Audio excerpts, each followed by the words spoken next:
Section 1. The Summer of Darkness at Lake Geneva. There are certain summers in history that slip quietly into the collective imagination, not because the sun shone brightly, but because it didn't shine at all. The summer of 1816 was one of these, later called the Year Without a Summer. It unfolded like a slow-motion catastrophe across Europe. Unending rain, crop failures, icy winds sweeping across fields where wheat should have ripened under warm skies. It was as though the season itself had forgotten its purpose. And it was during this strange, unsettling summer that one of the most haunting stories in literature began to take shape. At the heart of this atmospheric puzzle lay Villa Diodati, a pale house perched above the waters of Lake Geneva. It was an elegant structure, spacious and serene, but the world surrounding it felt anything but calm. The sky was often bruised with violet clouds, the lake sometimes shivering with sudden gusts that left the surface rippling like liquid obsidian. The mountains loomed with an almost unnatural starkness, their snowy caps glowing eerily against the storm-heavy skies. And it was here, amid this surreal landscape, that a group of young writers and thinkers arrived seeking pleasure, inspiration, and escape, wholly unaware that they were stepping into one of the strangest summers Europe had ever seen. Mary Godwin, who would later become Mary Shelley, traveled with her lover Percy Bysshe Shelley and her stepsister Claire Clairmont.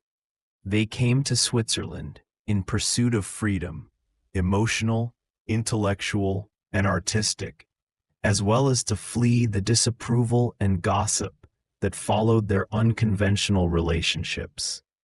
The world they entered at Villa Diodati, however, was dominated by another figure, Lord Byron, the famous poet whose charm carried equal measures of brilliance and destruction.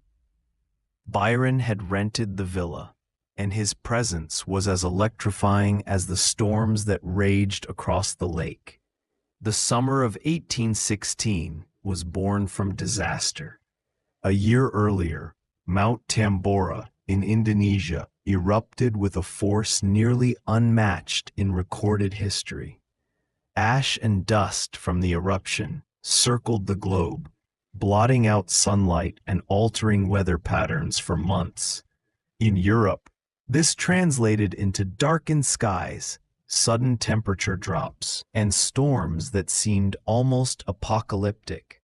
To the small group gathered at Geneva, these conditions were more than an inconvenience. They were a source of unease, fascination, and a sense that nature itself was behaving strangely.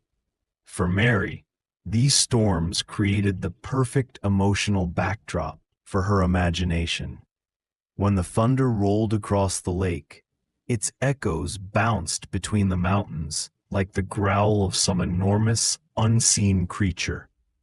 Lightning forked across the sky with spectacular ferocity, illuminating the dark surface of the water and the silhouettes of trees bending under the pressure of fierce winds. The atmosphere crackled not only with electricity, but with tension, the kind that builds when brilliant minds are confined together, restless and unable to distract themselves with outdoor pleasures. The days were filled with discussions, philosophy, poetry, politics, the mysteries of life and death. Byron and Percy Shelley, both radical thinkers, debated everything from metaphysics to the limits of scientific knowledge. They spoke of galvanism, the idea that electricity could stimulate movement in dead flesh, a theory that fascinated the scientific world and terrified most who heard it. They explored the whispers of experiments conducted by Giovanni Aldini, who allegedly caused the limbs of executed criminals to twitch and spasm using electrical currents. These stories settled into Mary's mind like seeds waiting for the right moment to bloom. But it was the nights that shaped the story to come. Unable to venture outside, the group gathered by the fire, reading ghost stories from a German anthology called Phantasmagoriana. These tales, filled with supernatural dread and eerie atmospheres, echoed the storms outside. Shadows danced across the walls as candles flickered, and the wind howled around the villa like a spirit searching for entry. It was in this environment, claustrophobic, dreamlike, charged with both intellectual excitement and emotional tension, that Byron proposed they each compose a ghost story of their own. The challenge was met with enthusiasm, but Mary struggled. Days passed, and while Shelley, Byron, and even Byron's doctor John Polidori scribbled feverishly, Mary felt empty-handed. She absorbed their conversations, felt the relentless pressure of the weather, sensed the emotional storms brewing among them, but no story emerged. She later described herself as a silent listener, unable to translate the strange energies around her into words. And yet, something was happening beneath the surface. The oppressive weather, the scientific debates, her personal sorrows, and the uncanny atmosphere at the villa were all fermenting inside her mind. They mingled with memories of her mother, the pioneering feminist Mary Wollstonecraft, and the losses she herself had endured. They mingled with the pressure of being surrounded by men considered geniuses, men whose creative output seemed effortless. They mingled with her fear of failure, her desire to prove her own artistic worth, and her awareness that the world rarely expected great intellectual achievement from women. Everything was building toward a single moment. One night, after a particularly intense discussion about the boundary between life and death, Mary found herself unable to sleep. The air outside was heavy and cold, the wind rattling the windows. She lay awake, her mind flickering like the lightning that briefly illuminated her room. And then, without warning, the vision came. A young scientist kneeling beside the thing he had assembled, a creature beginning to stir. A sense of horror so profound it seemed to reach through her and take hold of her very breath.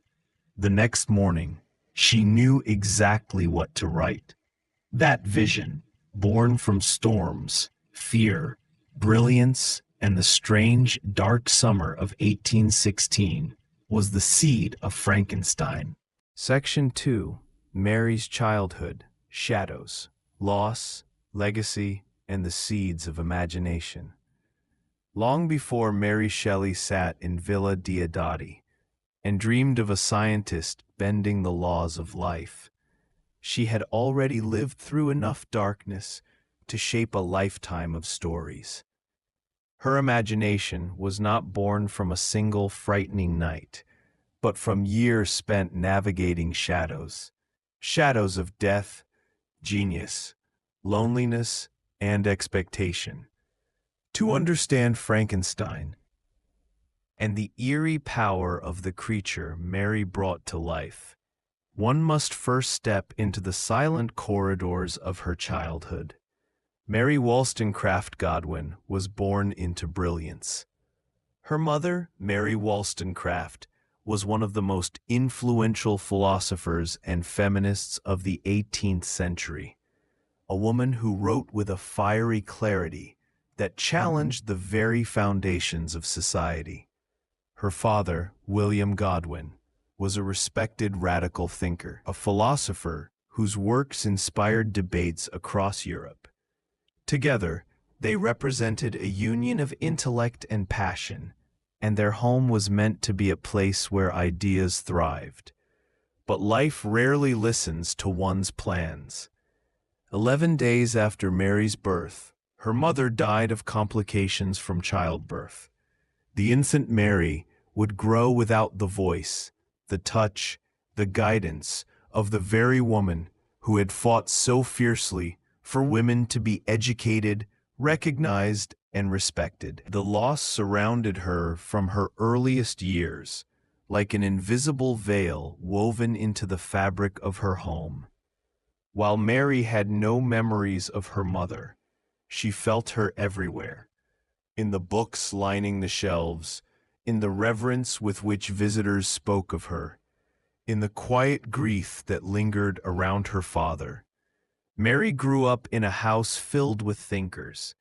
Her father frequently hosted writers, philosophers, and political radicals who debated passionately over every subject imaginable, from the nature of love to the structure of governments.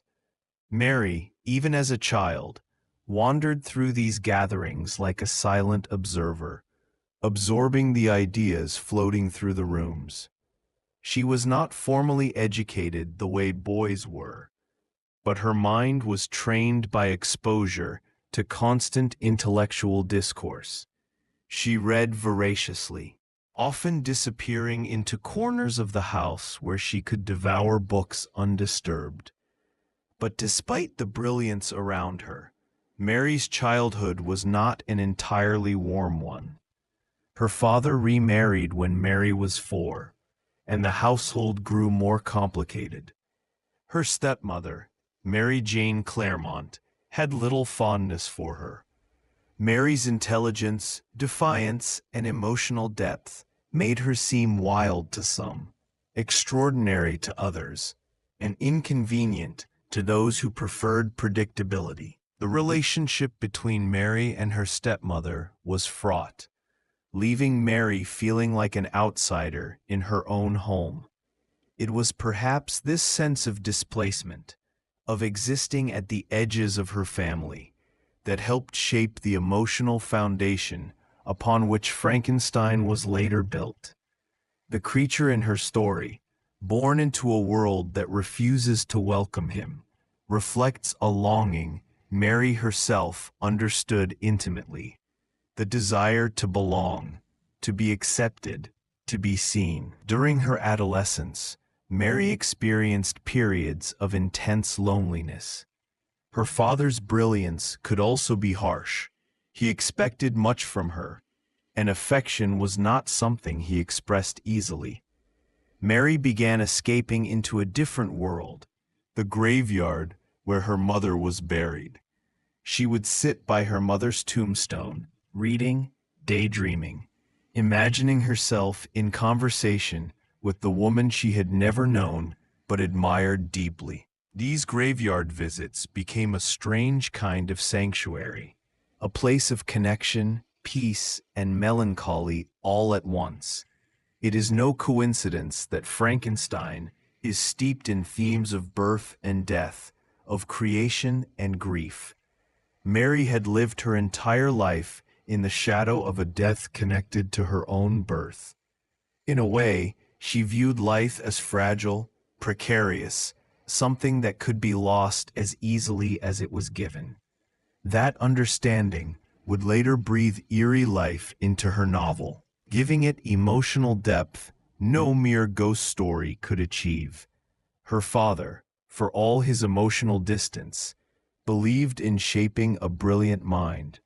He encouraged Mary's education, giving her access to books that many young women of her time were forbidden to read. French philosophy, ancient myths, scientific treatises, these became the food that nourished her imagination.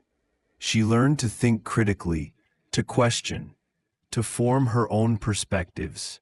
Still, there was one subject that haunted her more than the rest: the boundaries between life and death. The early 19th century was obsessed with these questions. Scientists like Luigi Galvani and Giovanni Aldini were experimenting with electricity in ways that seemed almost supernatural. They made frogs' legs twitch with electric currents and claimed to animate dead tissues. Newspapers reported on public demonstrations where executed criminals' bodies appeared to move under the spark of galvanic stimulation, their limbs jerking, their faces contorting, as though caught between life and death. These stories terrified and fascinated Mary.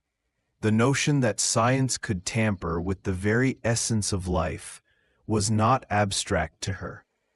Death had marked her life from the beginning. Now science claimed it might also hold power over what death leaves behind. But it was not only scientific curiosity that shaped her imagination. Mary grew up surrounded by stories, myths of Prometheus, who stole fire from the gods, tales of creation, of forbidden knowledge, of men who sought to transcend the limitations of their world. Her father's library became her playground, and within it, she learned that literature was not merely entertainment. It was a way of examining humanity itself. When Mary was 16, everything changed. Percy Shelley entered her life, a poet, radical, dreamer, and believer in the same intellectual freedom Mary cherished. Their connection was immediate, intense, and complicated. Shelley was married, embroiled in scandal, and financially unstable, but he saw Mary as an equal, a mind as bright and bold as his own. His admiration gave her the validation she had long craved, the emotional connection missing from her childhood, and so they ran away together. The journey was painful and liberating all at once. Mary lost her father's support and respect. She became a target of gossip, and yet she felt alive, finally choosing her own path, however fraught it might be. By the time she arrived at Villa Diodati in 1816, Mary's life had already been filled with grief, defiance, intellectual fire, and emotional storms. All of these pieces, her childhood losses, her philosophical upbringing, her fascination with science, her longing for acceptance, were quietly gathering inside her, waiting for the spark. Section 3. The Rise of Galvanism, Electricity, Experiments, and the New Fear of Science. If Mary Shelley's childhood provided the emotional roots of Frankenstein, then the scientific atmosphere of her era provided the electricity, literally. The late 18th and early 19th centuries were years of extraordinary breakthroughs, dizzying questions, and bold experiments that pushed the boundaries of what people believed was possible. And at the center of this scientific revolution swirled the mysterious, almost magical force of electricity. To understand Frankenstein, one must understand the world in which electricity was not simply a convenience. It was a revelation, a key to unlocking life's deepest secrets. Scientists spoke of it with awe, poets feared it, philosophers pondered its implications, and the public, unaccustomed to such dramatic discoveries, found themselves torn between fascination and terror. This scientific wave began with Luigi Galvani, an Italian physicist whose name would echo through laboratories for generations. In the 1780s, Galvani was conducting experiments on frog legs, not an unusual practice at the time, as animal dissection was one of the few ways to study the body's inner workings. But one day, something strange occurred. While Galvani's assistant touched a scalpel to a dissected frog's leg, an electric spark from a nearby machine caused the leg to twitch violently. To the astonished observers, the dead tissue appeared to leap back to life. Galvani believed he had discovered animal electricity, an inherent force within living creatures that might govern the movements of muscles and nerves. His ideas spread rapidly, and the public became mesmerized. If a frog's lifeless leg could be animated with a mere spark, what else might electricity do? Could it wake the dead? Could it restore life? Could humanity one day control the very essence of existence? But not everyone agreed with Galvani's interpretation.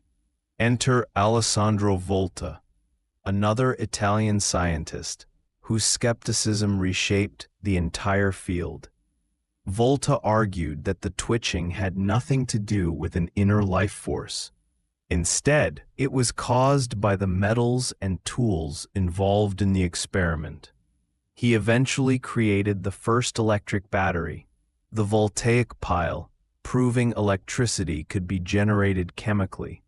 This debate, electricity as life force versus electricity as mechanical energy, became one of the great scientific questions of the age.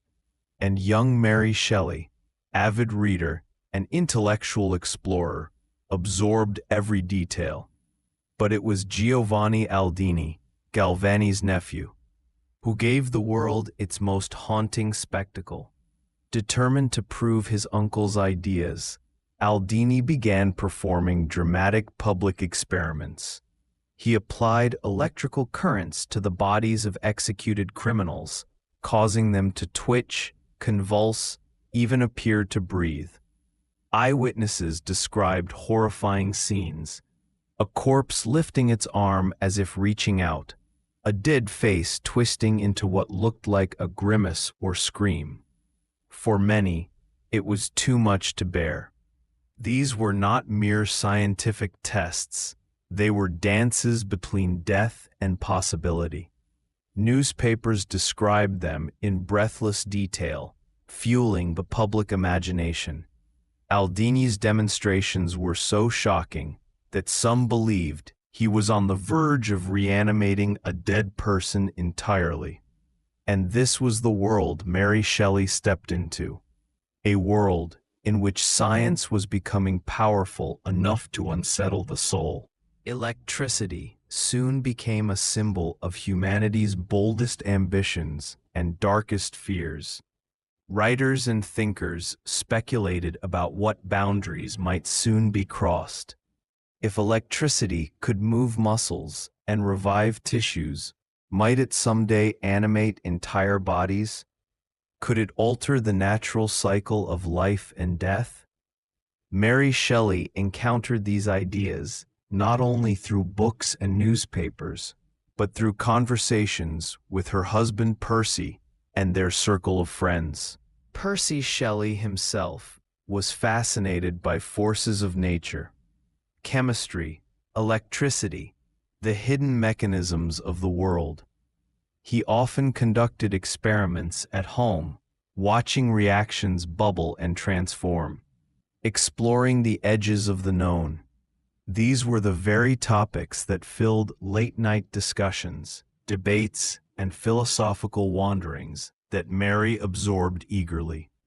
And yet, amid all this excitement, there was an undercurrent of fear, a whispering doubt that asked, just because we can, should we? This question echoed in both science and society. People began to wonder if humans were overstepping their bounds. The idea of tampering with life became both thrilling and unsettling. Electricity was seen as a force that might grant humans godlike power, a power that could just as easily destroy as create.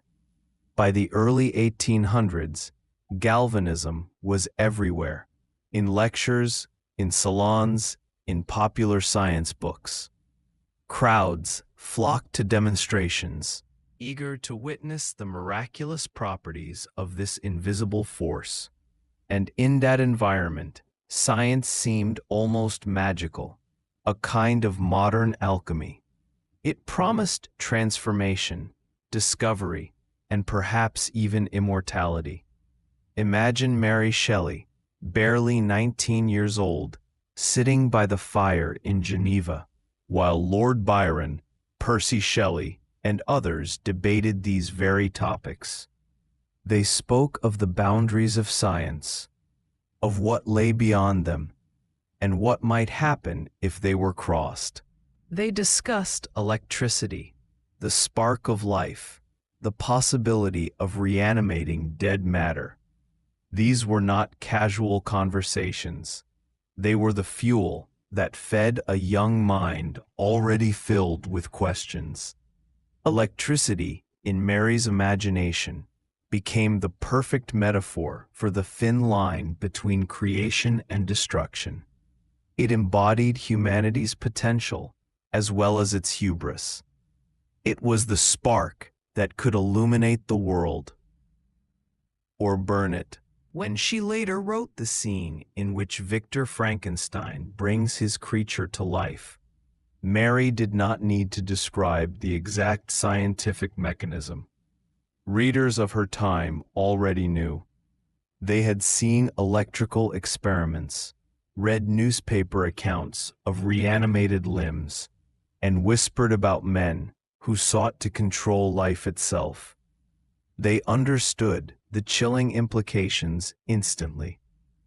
And so the spark became symbolic, not merely of life, but of ambition unchecked. Mary used electricity to explore a profound moral question. What happens when we try to seize power that may not be ours to wield? The era of galvanism was a storm of curiosity, wonder, fear, and possibility. It blurred the line between science fiction and reality, long before the term science fiction existed. And within this charged atmosphere, a young woman watched, listened, absorbed, and later transformed that energy into one of the most haunting stories ever written. By the time Mary Shelley penned Frankenstein, the world had already begun to suspect that humanity might indeed possess the tools to create life. What terrified them was not the power itself, but what humans might do with it. Section 4. The ghostly summer of 1816. Storms, dreams, and the birth of a monster. There are summers that linger softly in the memory, warm and bright, filled with sunlight and gentle winds. And then there is the summer of 1816, a season remembered not for warmth, but for darkness, storms, and an eerie sense of the world trembling on the edge of something unknown. It was during this strange, almost otherworldly summer that Frankenstein was born, not just as a story, but as an atmosphere that seeped into Mary Shelley's imagination like a cold mist. This was the famous year without a summer. A volcanic eruption on the other side of the world had thrown ash into the sky, dimming the sun and plunging Europe into a season of constant storms. Crops failed, animals died, and people wondered if they were witnessing the coming of the world's end. Days felt like twilight. Nights arrived early and stayed late. The sky turned colors that seemed unnatural. Deep reds, coppery oranges, sickly greens. Mary Shelley, just 18 years old, arrived in Geneva with Percy Shelley to spend the summer with the poet Lord Byron. They expected long afternoons by the lake, warm walks through lush forests, moments of creativity under sunny skies. Instead, they were met with rain that never seemed to stop, thunder that shook the windows, and a sense of melancholic gloom that settled over everything. Imagine the villa where they stayed. The famous Villa Diodati, perched above Lake Geneva. Its rooms echoed with the sound of rain hitting the shutters and wind scraping across the glass. Each night, the sky flickered with lightning that seemed to split the world in two. And inside, some of the most brilliant and restless minds of their generation gathered by candlelight. Their imaginations ignited by the storm outside. This unusual, almost supernatural environment created the perfect soil for Mary Shelley's eventual masterpiece. The group often found themselves stranded indoors by torrential storms. What does one do when nature traps you in a house filled with poets, philosophers, and seekers of the strange? They talked, debated, argued, and told stories. And the stories, as the weather demanded, drifted always toward the uncanny. Ghosts, spirits, strange experiments, the boundaries between life and death. One evening, Byron proposed a challenge. Each person should write a ghost story. It was a harmless idea, a way to entertain themselves during the unending rain. But this was no ordinary group. Byron, Shelley, Mary, and their companions were all fascinated by philosophy, science, and the mysteries of existence. Their ghost stories would not be simple tales of apparitions. They would grapple with the deepest fears of their age. Percy Shelley spoke about the inner workings of nature, speculating about the essence of life itself. Byron, with his dark charisma, told tales of doomed wanderers. And John Polidori, Byron's physician, eventually wrote a story that would become the first true vampire tale in English literature. But Mary? She remained quiet at first, listening to the men argue about the limits of science. They discussed electricity, galvanism, reanimation, the very ideas that were captivating all of Europe. They wondered aloud, could humans ever master life? Could death be reversed? What responsibilities would follow such power? Mary absorbed every word. One night, after another intense discussion about the forces of nature and the secrets of biology, Mary went to bed with her mind buzzing. The storm outside raged more fiercely than ever. Thunder rolled across the lake like a warning from the heavens.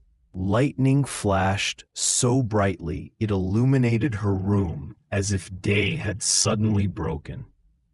And in that strange, electric moment, Mary Shelley experienced the dream, or vision, that would shape her life forever. She later described it vividly. She saw a pale, stretched figure lying on a table. She saw a man, the scientist, working feverishly, applying some mysterious, powerful force.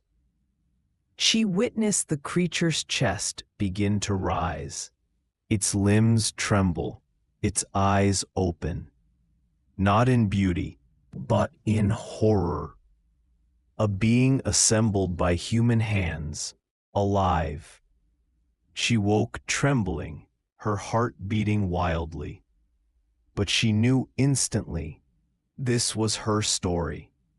She understood that her tale would not be about ghosts in the traditional sense, but about something much deeper, the haunting consequences of human ambition.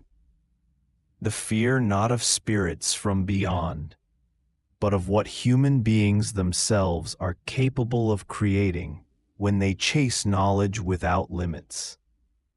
When she told the others her idea, they were stunned. Byron later admitted that Mary had surpassed them all. Even Percy recognized the power of her vision. A story not simply of horror, but of philosophy, morality, and the human soul. And so Mary Shelley began to write. Not lightly, not casually, but with a sense of purpose. The storm outside continued, as if mirroring the intensity of the world she was creating on the page. She wrote of a scientist consumed by ambition, a creature doomed by rejection, and a world shaken by the consequences of trying to control life itself. The atmosphere of 1816 seeped into every line. The darkness, the uncertainty, the sense that nature itself was expressing something beyond human understanding. Even the lake, often calm and serene, became a character in her imagination. Vast, deep, mysterious. A perfect symbol for the unknown depths of the human mind. It is no exaggeration to say that without the storms, the isolation, the debates, and that strange dream, Frankenstein might never have been written. The novel emerged not from a single inspiration, but from an entire season of unease.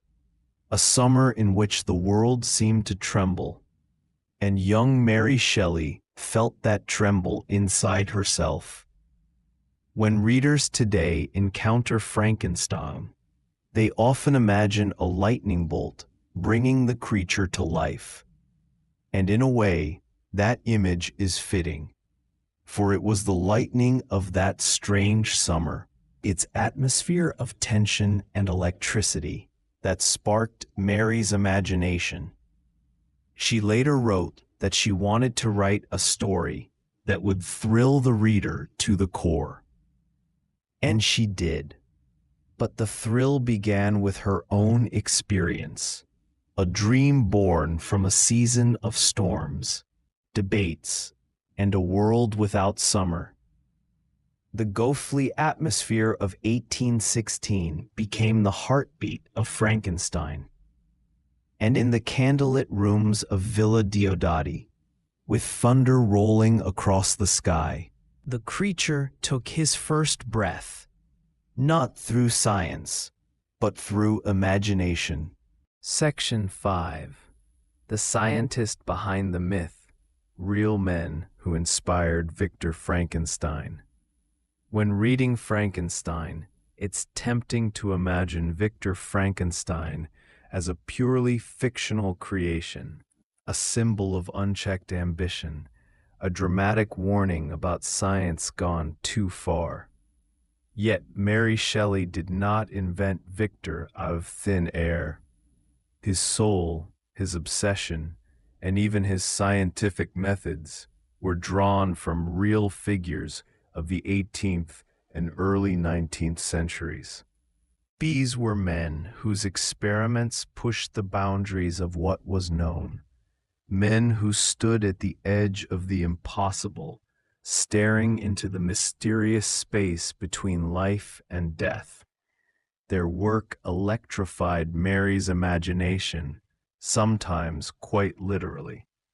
To understand Victor, we must step into the world of early experimental science, a world filled with sparks, wires, strange machines, and discoveries so new that even the scientists themselves barely understood what they had unleashed. The first and perhaps most direct inspiration was Luigi Galvani, an Italian physician whose work Mary Shelley knew well.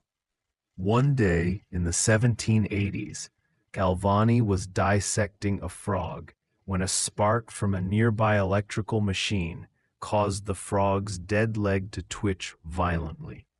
This moment, small, accidental, almost simple, sent shockwaves through the scientific community. Galvani had discovered what he called animal electricity, a mysterious force that seemed to animate muscle and life itself. Imagine the scene: the pale body of a frog on a table, still and lifeless. Then suddenly, with a spark, its limbs jerk upward as if waking from the dead. To people of the time, it looked like resurrection. They didn't know yet what electricity truly was. They only believed they had stumbled upon the secret of vitality. News of these experiments spread across Europe, exciting both scientists and the public. Demonstrations were performed in lecture halls where audiences gasped as dead creatures appeared to come alive. Electricity became a symbol, mystical, powerful, dangerous, something invisible, yet capable of stirring life. Mary Shelley absorbed these stories. She saw in them the seeds of Victor's obsession, a young scientist captivated by the idea that life might not be a divine mystery, but a force that could be manipulated, harnessed, controlled. But if Galvani provided the spark, another scientist provided the flame. Enter Giovanni Aldini, Galvani's nephew, who believed his uncle's experiments had not gone far enough. Aldini performed electrical demonstrations across Europe, but his most sensational experiment took place in 1803, long before Mary Shelley began her novel, and it would haunt the imaginations of everyone who heard about it. Aldini obtained the body of George Forster, a condemned criminal executed in London. Before an audience of scientists, officials, and curious spectators, Aldini applied electrical currents to the corpse. What they witnessed was nothing short of terrifying. The dead man's face twisted into a grimace. One eye opened, his legs kicked violently. Some spectators reportedly fled in fear, believing they had witnessed a man returning from death. Mary Shelley knew these accounts. They filled newspapers, journals, and public debates. The image of a scientist standing over a corpse, using electricity to simulate life, became a powerful symbol of both wonder and horror, the exact tension she wished to explore. In Victor Frankenstein, she combined the curiosity of Galvani with the ambition of Aldini, creating a character who would not be satisfied with mere experiments. Victor wanted mastery, creation, power over the ultimate boundary. But Victor was not shaped only by electricity. Mary Shelley's influences ran deeper, touching philosophy, chemistry, and even alchemy. As a child, she listened to her father, the philosopher William Godwin, discuss the limits of human potential. She grew up surrounded by ideas of radical progress and the possibility that humans might reshape the world. These ideas found their way into Victor's belief that he could push humanity forward by making a new species. She also drew from the world of alchemy, those ancient practices filled with mystery and symbolism. Alchemists believed they could transform matter, create immortality, and unlock divine power. Their writings fascinated Mary, and Victor himself references reading them in his youth. Though dismissed as pseudoscience by the 19th century, alchemy left its imprint on Victor's early imagination, a thirst for forbidden knowledge, a belief in hidden truths, a desire to see beyond the veil of the natural world.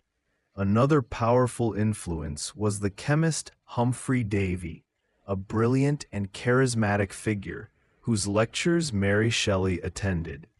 Davy spoke of chemistry as a force that could reveal the secrets of the universe. He believed scientists were explorers, pioneers of nature's mysteries. His writing was passionate, almost poetic, and Mary used this tone in Victor's own voice. His emotional intensity, his feverish pursuit of discovery, his belief that science could transform humanity. When Victor speaks of penetrating the secrets of nature, he echoes Davy directly. Finally, there is the influence of Erasmus Darwin, the grandfather of Charles Darwin. Erasmus wrote about biological processes with a speculative boldness that fascinated early 19th century thinkers.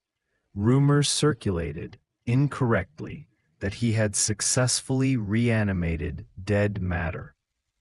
Such stories captivated Mary's imagination, blurring the line between scientific findings and urban legend. Whether true or not, they gave her a sense that the great scientists of her time were reaching towards something profound, something unsettling. All these men formed the composite figure of Victor Frankenstein. Through their discoveries, Mary Shelley saw a pattern: incredible intelligence paired with dangerous ambition, a desire to improve humanity mixed with a disregard for consequences, a willingness to challenge nature without fully understanding it. Victor is not a villain. He is the inevitable product of an age of rapid scientific change. He is a young man swept away by the excitement of possibility, just as Europe itself felt swept away by electricity, chemistry, and the promise of unlocking life's deepest mysteries. When Mary Shelley wrote Victor's story, she was not condemning science. She was holding up a mirror to the scientists of her era, asking, what happens when knowledge outpaces responsibility? What happens when ambition blinds us to the human cost? What happens when we seek power, not wisdom? In Victor, the real inspirations come together as a warning.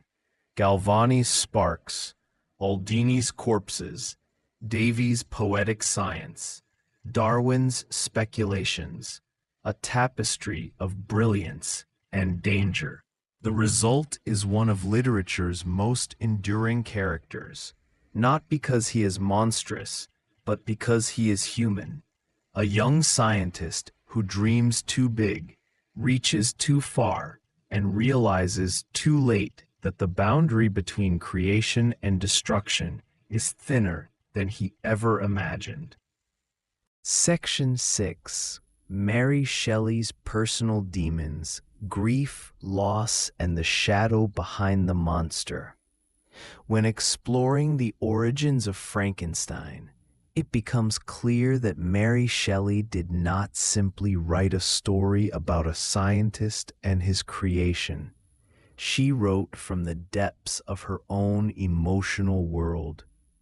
The novel's haunting atmosphere, its obsession with life and death, its loneliness, its longing, all of these elements grew from Mary's personal experiences, losses, and fears. To understand the heart of Frankenstein, we must step into the quiet, painful corners of her life, where grief was a constant companion and the question of life itself felt intimate and fragile. Mary Shelley was born into a household of brilliance and tragedy. Her mother, Mary Wollstonecraft, one of the most influential feminist writers of all time, died shortly after giving birth to her. Mary never knew her mother, yet she grew up surrounded by Wollstonecraft's books, letters, and reputation. A ghost hovered over her childhood, the ghost of a woman she longed for, admired, and imagined. That sense of absence, of a vital presence lost too soon, seeped into Mary's heart and later into her writing. The lack of her mother shaped Mary profoundly. She felt the strange paradox of being alive because of, and at the cost of, someone else's life. The theme of birth, entwined with death, would later echo through Frankenstein, where Victor's attempt to create life brings only suffering and destruction. Mary understood, on a deeply human level, the way life and death are bound together. Her upbringing was intellectually rich but emotionally complex. Her father, William Godwin, was a philosopher who loved her deeply, but struggled financially and remarried a woman who never fully accepted Mary. This environment made Mary both fiercely imaginative and intensely lonely. She often retreated into books, journals, and her own inner world, a habit that would later shape the dreamlike tone of Frankenstein. But the true emotional core of Mary Shelley's story begins when she met Percy Bysshe Shelley. Their relationship was intense, passionate, and turbulent. Percy encouraged Mary's creativity, admired her intellect, and treated her as an equal, something rare for women of the era. Yet their love came with storms. Percy was married when they fell in love, and their union caused scandal. They eloped secretly when Mary was only 16, leaving behind family, stability, and reputation. Life with Percy was adventurous but unstable. They traveled constantly, struggled with debt, and lived under the weight of social condemnation. This sense of living on the edge, emotionally, financially, socially, fed into Mary's writing, giving Victor's emotional turmoil a raw authenticity.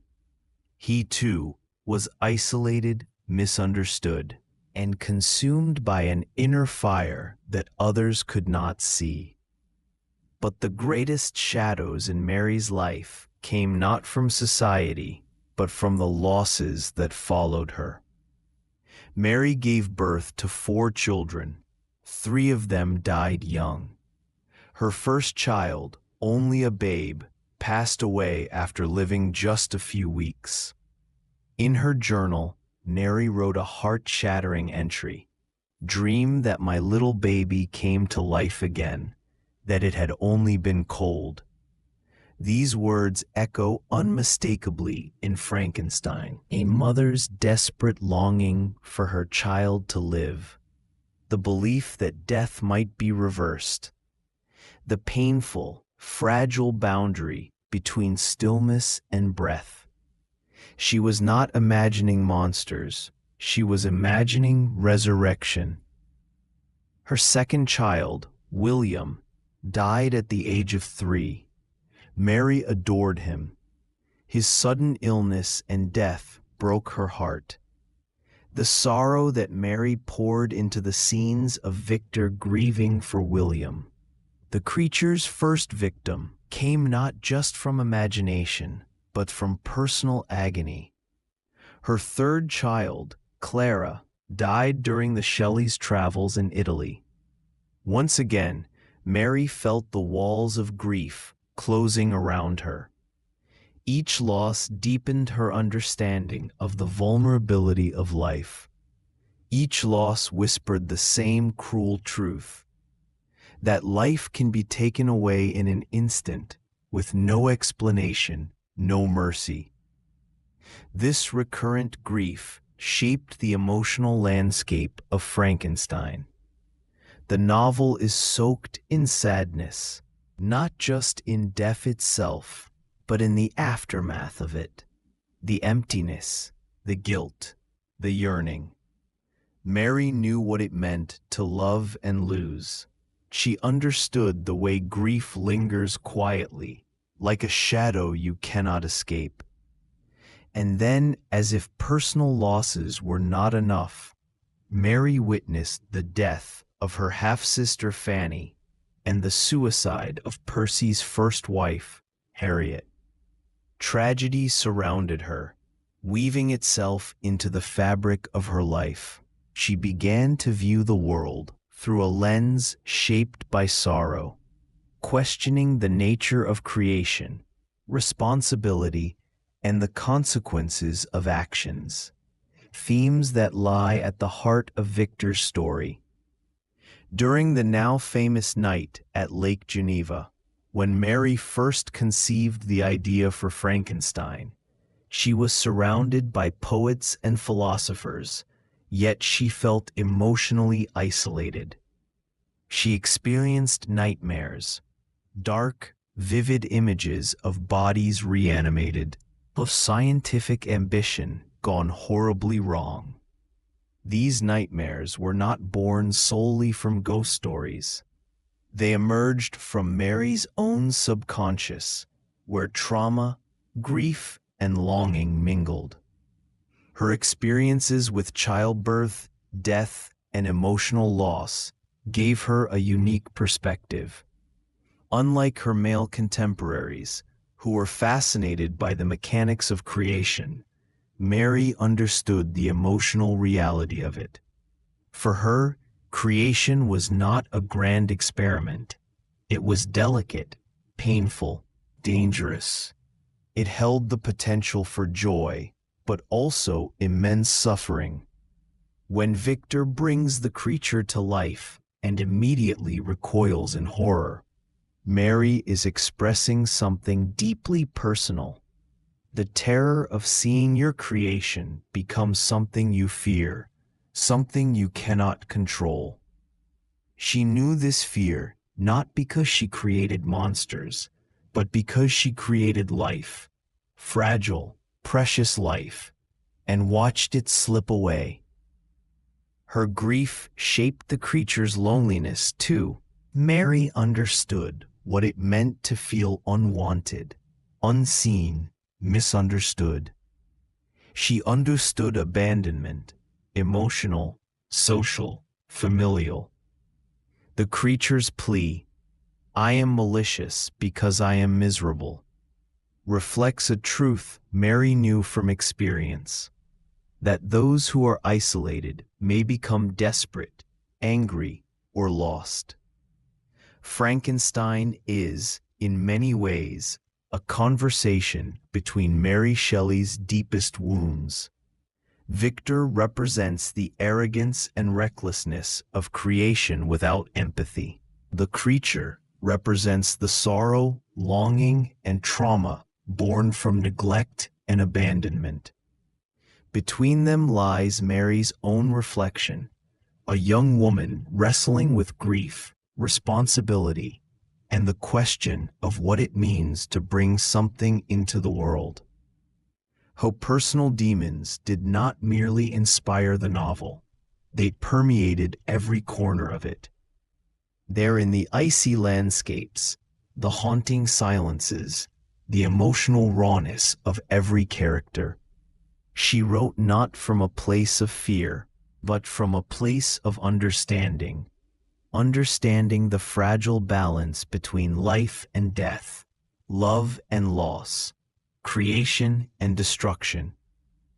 In the end, Mary Shelley transformed her suffering into one of the most enduring stories ever written, proving that even from the darkest corners of the human heart, something extraordinary can be born. Section 7. The Birth of the Monster. Dreams, nightmares, and the vision that changed literature forever. There are few moments in literary history as quietly extraordinary as the night Mary Shelley conceived the story that would become Frankenstein.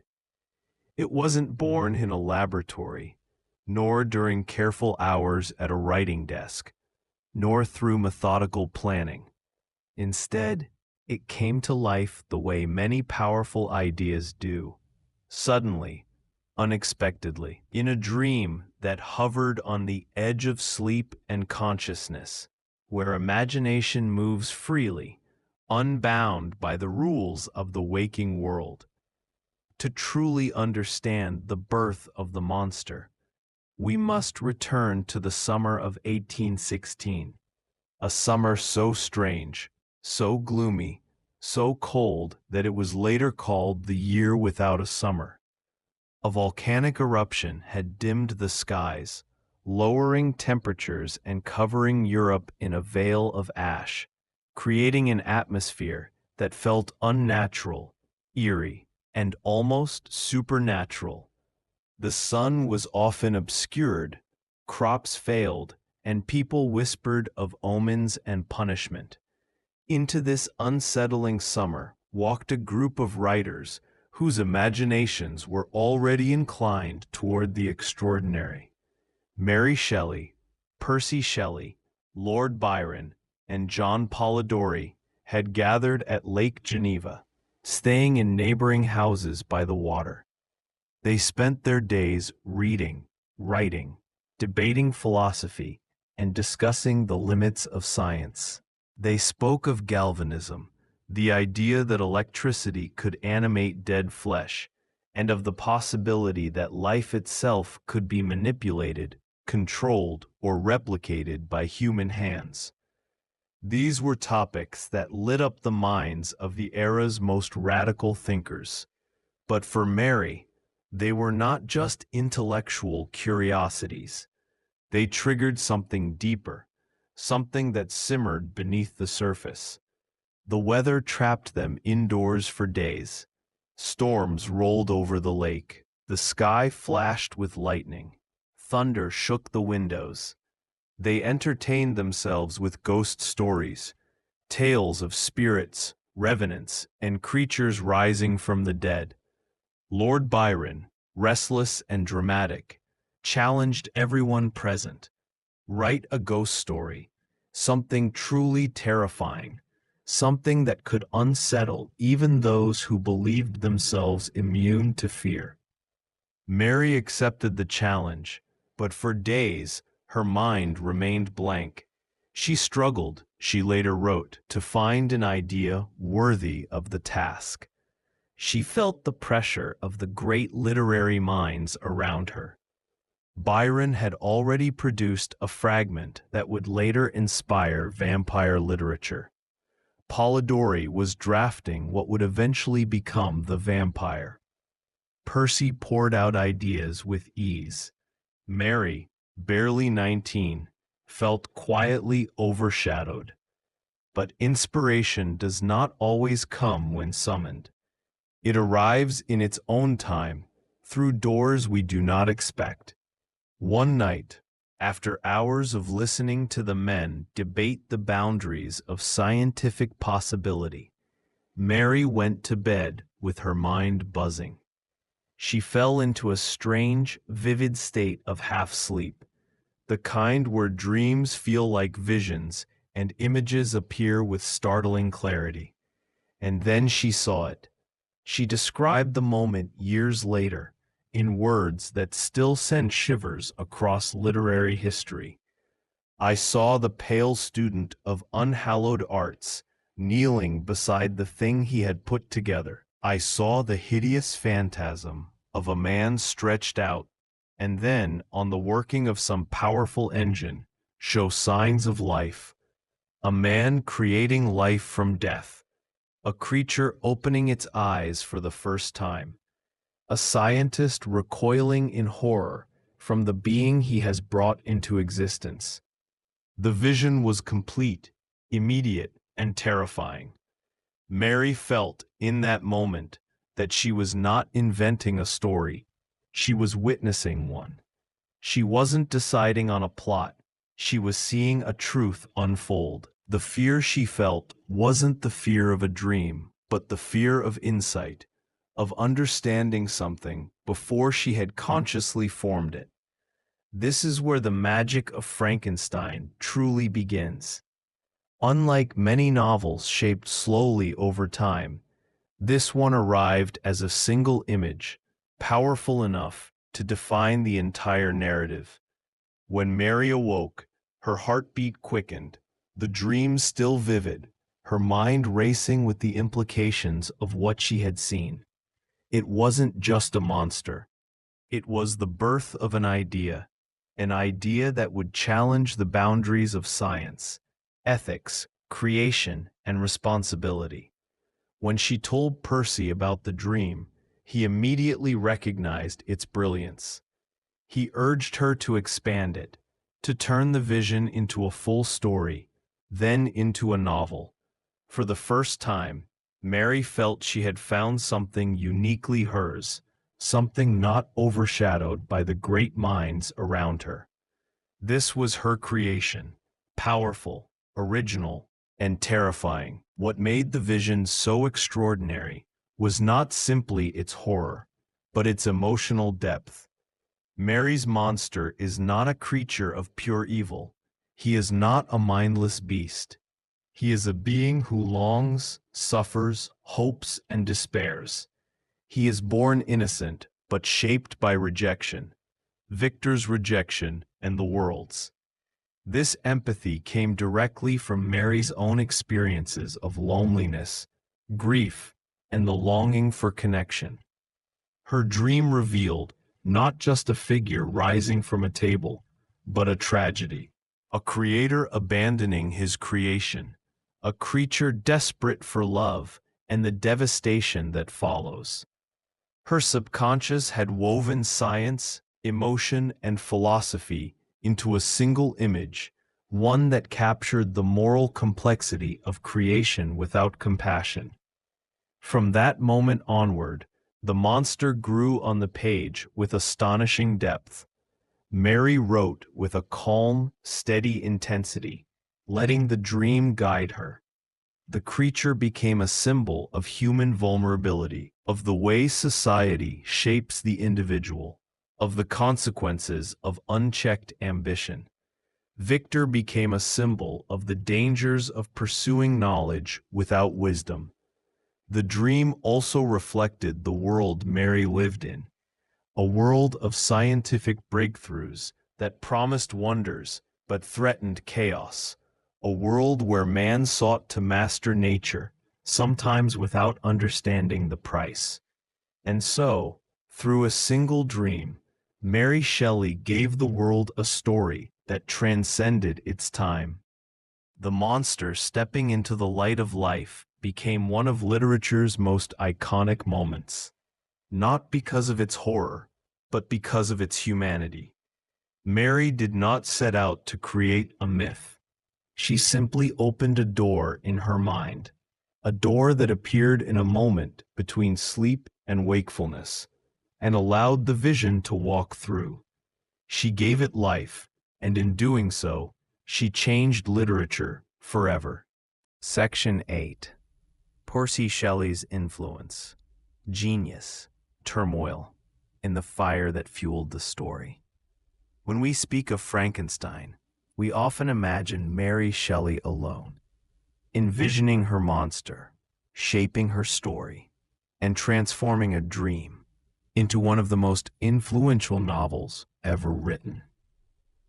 But to fully understand the depth, tone, and emotional complexity of the book, we must step into the presence of one person who hovered at the edge of every page Mary wrote. Percy Bysshe Shelley, poet, philosopher, radical thinker, and Mary's lover. Percy was both the wind in her sails and a storm in her sky.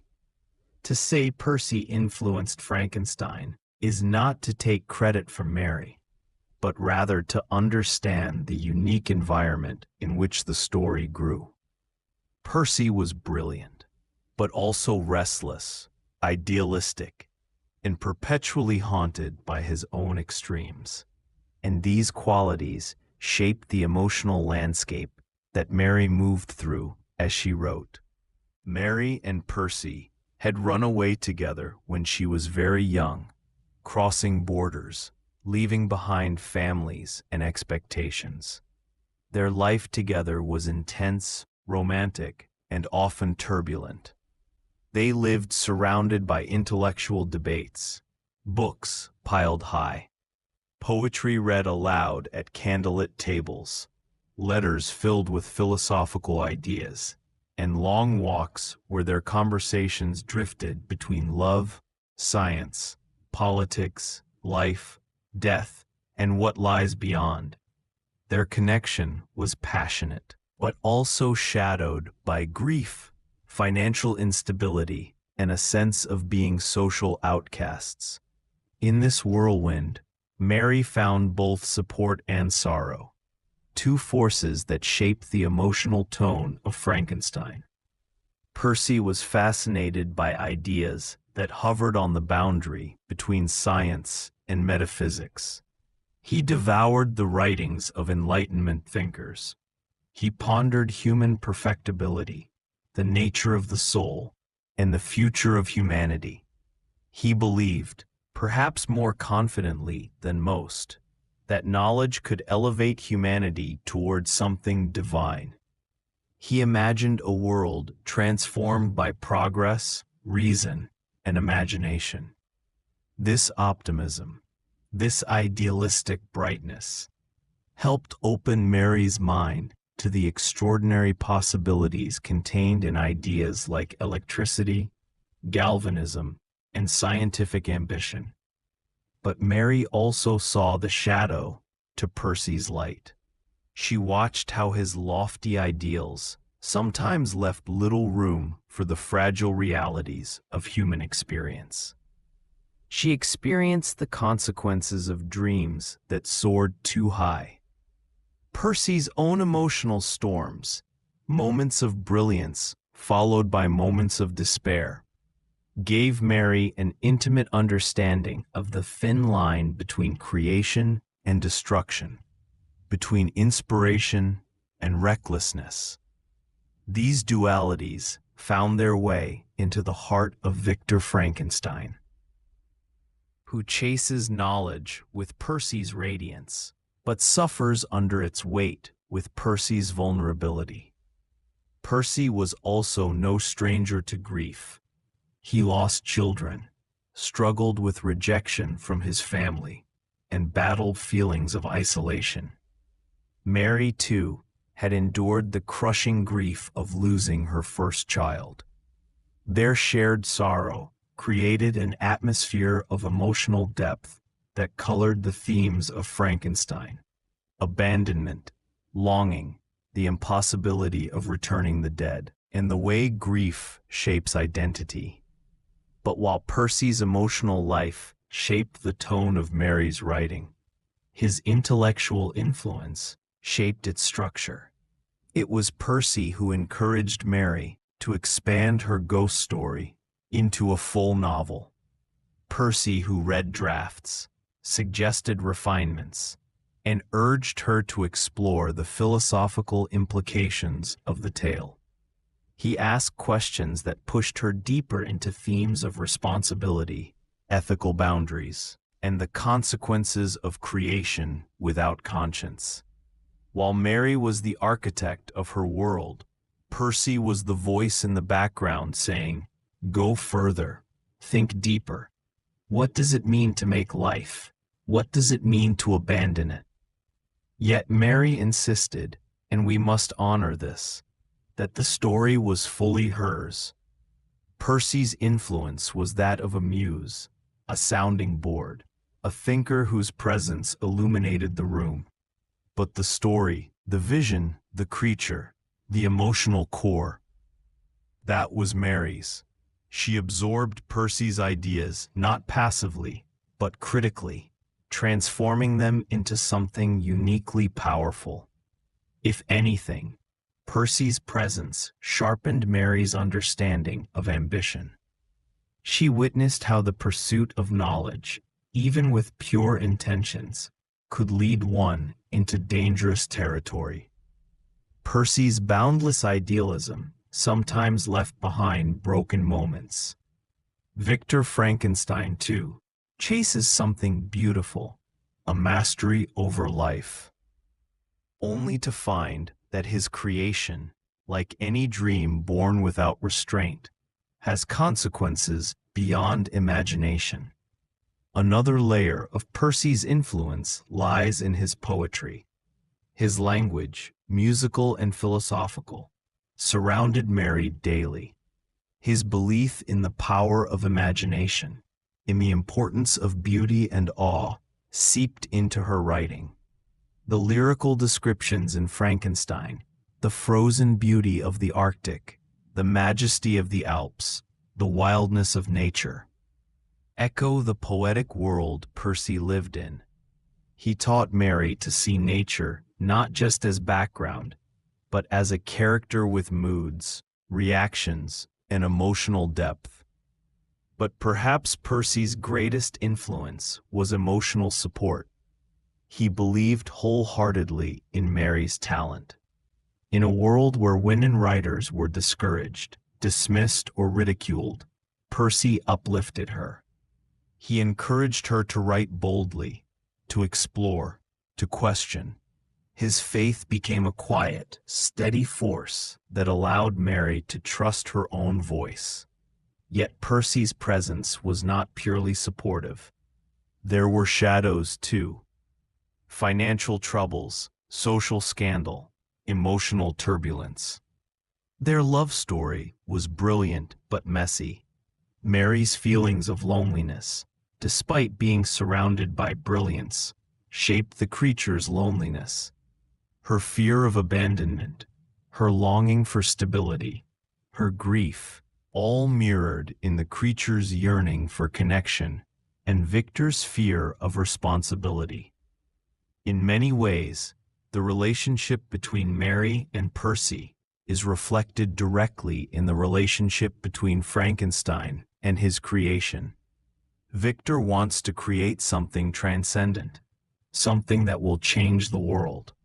But once it exists, he recoils, unable to face the consequences, unable to provide what it needs.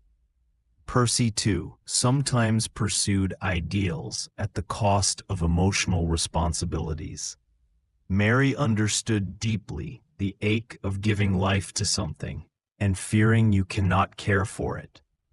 So when we examine Percy's influence, we see not a man writing in Mary's shadow, nor a woman writing in Percy's, but a complex partnership, a fusion of intellect, emotion, passion, and turmoil, a creative landscape where ideas collided like sparks, illuminating the dark and giving birth to something extraordinary. In the end, Percy was both muse and mirror, a reflection of the brilliance and the danger of reaching too far, too fast. His presence infused Mary's story with emotional depth and philosophical weight, but the story itself, the soul of it, belonged to her alone. Section 9. Lord Byron and the Culture of Gothic Genius. The summer of 1816 at Lake Geneva was not merely a gathering of friends. It was a collision of minds and emotions that would forever leave an imprint on the Gothic literary imagination. At the center of this intellectual storm stood Lord Byron, the enigmatic poet whose presence alone seemed to radiate both charm and chaos. To understand Frankenstein, we must appreciate not only Mary Shelley's inner world, but also the wider cultural sphere in which she was immersed, a sphere profoundly influenced by Byron's daring persona and provocative ideas. Byron arrived at Villa Diodati with an aura that blurred the line between brilliance and danger. His fame as a poet had already spread across Europe, yet it was his persona, wild, brooding, scandalous, that captivated and unsettled those around him. Byron had an uncanny ability to inhabit contradictions.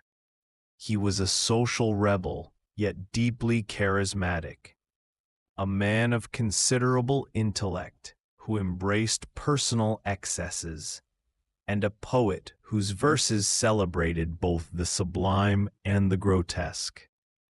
For Mary, Percy, and the others, Byron represented a living embodiment of Gothic energy, a fusion of intellect, emotion, and daring that defied conventional limits.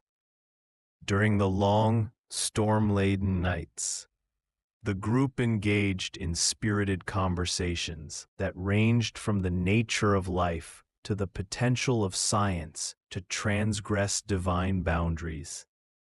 Byron's curiosity about the macabre, the mysterious, and the morally ambiguous encouraged Mary and Percy to explore the darker corners of human experience.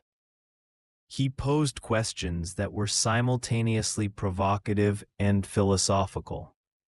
What does it mean to defy nature, to create life, to face the consequences of one's own ambitions? These discussions became the fertile ground from which Mary's imagination could flourish. Byron also instigated a certain kind of playful competition. He suggested that each member of the group compose a ghost story, a challenge that would ignite Mary's creativity in unexpected ways. While others wrote with varying degrees of success, Mary's vision took flight, transforming the casual dare into a deeply philosophical exploration of life, death, and moral responsibility. Byron's challenge was, in essence, a catalyst, igniting her imaginative faculties and compelling her to confront questions that had lingered at the edges of her mind for years. Yet Byron's influence was more than intellectual. His very presence carried a certain tension, a contrast of attraction and unease. He embodied the Gothic hero, passionate, enigmatic, morally ambiguous, and dangerously free. Observing Byron, Mary witnessed the allure and peril of unrestrained genius. She saw how ambition without conscience, charm without responsibility, and intellect without ethical consideration could create both fascination and disaster. These qualities would echo in Victor Frankenstein, whose pursuit of knowledge mirrors Byron's daring spirit, yet whose failure to manage its consequences leads to tragedy. Byron's fascination with the exotic, the uncanny, and the unnatural further colored the atmosphere in which Mary wrote. His tales of distant lands, legendary exploits, and morally ambiguous adventures provided a palette of ideas that Mary could draw upon when imagining the isolation of her creature, the foreign landscapes he traversed, and the ethical dilemmas he confronted. Byron's emphasis on extremes, extreme beauty, extreme emotion, extreme consequence, mirrored the extremes Mary would explore in her narrative. But perhaps the most profound aspect of Byron's influence was the way he modeled intellectual fearlessness. He questioned assumptions, defied norms, and explored ideas that others considered dangerous or improper. For Mary, witnessing Byron's boldness was both liberating and instructive. She saw firsthand that the boundaries of human thought were expandable, that creativity could inhabit both wonder and terror, and that storytelling could be a vehicle for exploring profound moral questions. Byron's interactions with Percy Shelley further amplified this atmosphere of intellectual audacity. Their shared enthusiasm for philosophical discourse, their willingness to challenge prevailing norms, and their combined daring in both thought and personal life created a dynamic that Mary could not ignore. She absorbed not just their ideas, but their courage to explore, to imagine, and to confront the unknown. This cultural environment, one in which intellect, ambition, and moral questioning were celebrated, formed a crucial backdrop to Frankenstein, allowing Mary's exploration of life, creation, and ethical responsibility to resonate with unprecedented intensity. Moreover, Byron's personal mythology, the brooding poet, the scandalous aristocrat, the romantic rebel, offered Mary a template for exploring human complexity. In observing him, she could imagine characters who were charismatic yet flawed, brilliant yet vulnerable, driven by desire yet constrained by consequence. Byron's charisma and contradictions echoed in the monster himself, a being both horrifying and sympathetic, both intelligent and morally confused, navigating a world that fears and rejects him. Byron also introduced an awareness of public perception and societal reaction to genius and deviation. His life, marked by scandal and intrigue, illustrated the precarious balance between admiration and ostracism, between fascination and moral judgment. Mary absorbed these dynamics, translating them into her narrative, where societal rejection, misunderstanding, and fear shape the creature's experience and highlight the responsibilities of creators toward their creations. Even in mundane moments, the reading of poetry, the heated debates, the walking of storm-swept shores, Byron's presence was a constant reminder of intensity in life and thought. He challenged Mary to see beyond ordinary experience, to question boundaries, and to imagine consequences.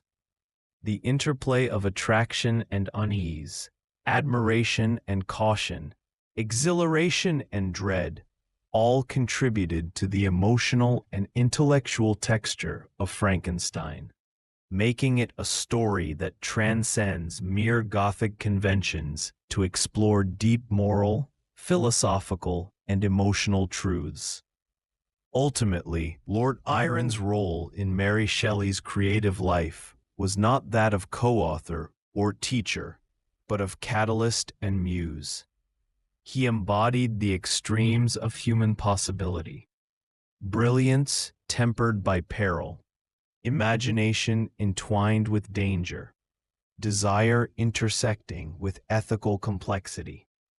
In witnessing Byron, Mary saw the heights and pitfalls of ambition, the potential for both creation and destruction, and the moral weight that accompanies genius.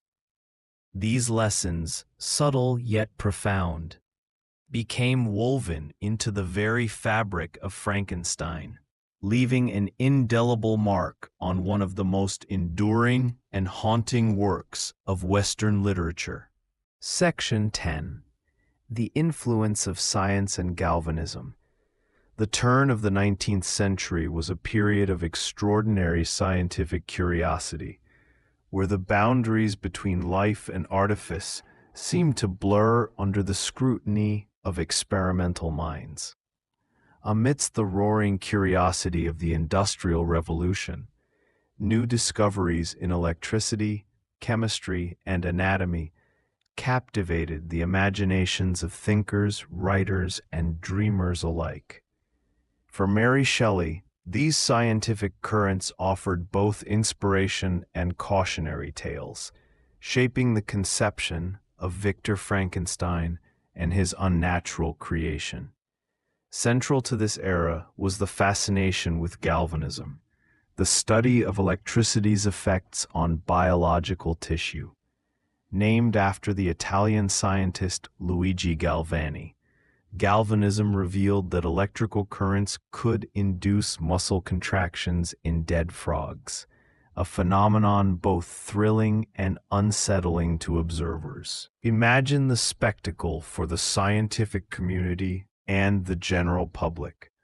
A lifeless limb twitching and jerking under unseen forces, the line between death and animation suddenly porous.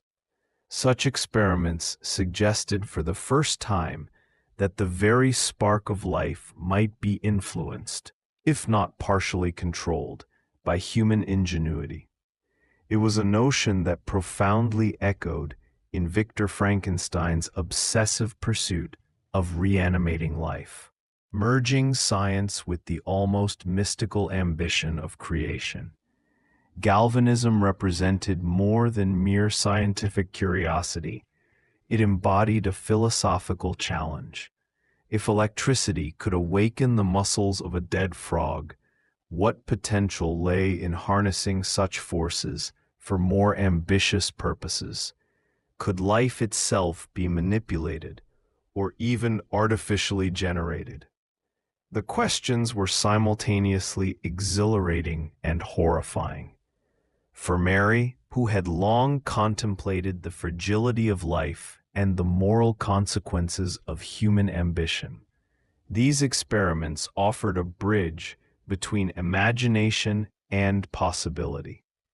Victor Frankenstein's laboratory, described with meticulous care in her novel, mirrors the scientific fascination of this era. Tables lined with instruments, jars of preserved specimens, and the ever-present hum of experimental ambition. Yet galvanism was not an isolated curiosity. Across Europe, other scientists and thinkers explored the nature of life through anatomical dissections, chemical experimentation, and medical observation. Public demonstrations of these phenomena were attended with a mixture of awe and terror, blending entertainment, education, and ethical anxiety. Shelley, immersed in an intellectual environment influenced by these scientific discourses, absorbed both the factual and the emotional resonance of such studies. The idea that human ingenuity could approach the divine act of creation, yet simultaneously risk catastrophe, became a central theme in her writing. The link between galvanism and Frankenstein's creature is particularly illuminating. Mary Shelley was acutely aware of the potential for science to challenge traditional moral and religious frameworks. Victor's meticulous collection of body parts, his late-night experiments, and his eventual triumph in animating his creature echo the era's fascination with controlled, empirical investigation, yet they also underscore the profound ethical dilemmas that arise when humans attempt to manipulate forces beyond their comprehension. The novel's tension emerges from the collision between empirical possibility and moral responsibility, a tension rooted in the real scientific debates of the time. Importantly, Shelley did not portray galvanism or experimental science as inherently malevolent. Instead, she explored the duality of human curiosity, the capacity to illuminate truths about the natural world, alongside the danger of overstepping ethical boundaries. Galvanism symbolizes both the marvel of discovery and the shadow of hubris, reflecting the broader Enlightenment era preoccupation with progress, control, and the consequences of human ambition. Victor's failure, then, is not merely scientific, it is moral, an allegory for the dangers of unbridled curiosity divorced from empathy and accountability. Moreover, the popular culture surrounding galvanism amplified its influence. Tales of reanimated corpses, speculative essays on life and death, and fictional accounts of unnatural creation circulated widely, blending scientific observation with imaginative extrapolation. Mary Shelley's contemporaries were not just reading scientific treatises. They were immersed in stories, debates, and philosophical reflections that questioned the very nature of humanity. In this sense, Frankenstein is as much a product of scientific discourse as it is of literary imagination.